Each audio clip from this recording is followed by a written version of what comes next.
வணக்கம் வியூவர்ஸ். இன்றைக்கி நம்ம பார்க்க போகிறது தக்காளி கார சட்னி. இந்த சட்னி எப்படி செய்கிறதுன்னு பார்க்கலாம் வாங்க. இப்போ கடாயை அடுப்பில் வச்சுருக்கேன்.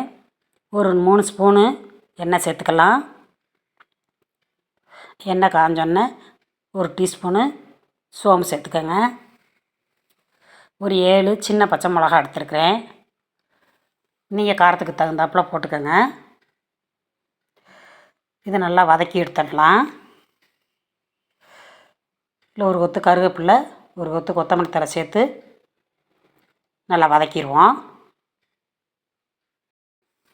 இதில் ஒரு 50 கிராம் சின்ன வெங்காயம் சேர்த்துக்கலாம். இது நல்லா பச்சை வாசம் போகிற அளவுக்கு நல்லா வதக்கிடுவோம்.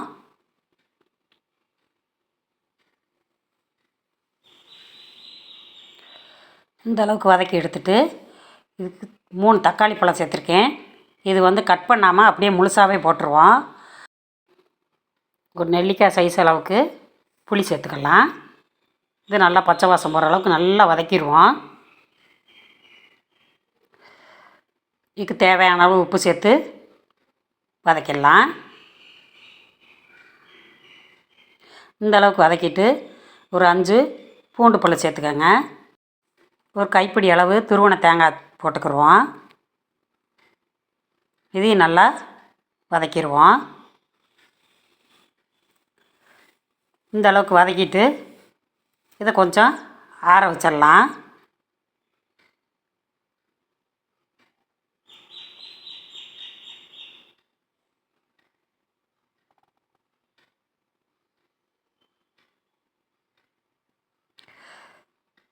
இப்போ இதை ஆற வச்சு எடுத்தாச்சு.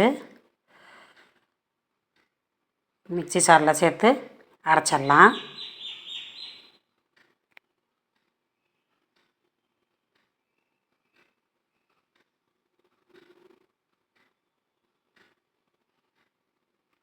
இது ரொம்ப வலுவலுன்னு நம்ம அரைக்கக்கூடாது.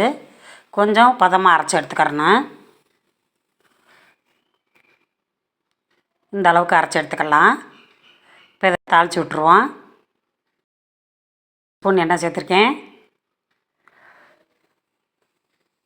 ஒரு ஸ்பூன் கடுகு உளுந்தம் பருப்பு போட்டு 2 மிளகா வத்த கிள்ளி போட்டு கொஞ்சமாக கருவேப்பிலை சேர்த்து தாளித்து எடுத்துடலாம்.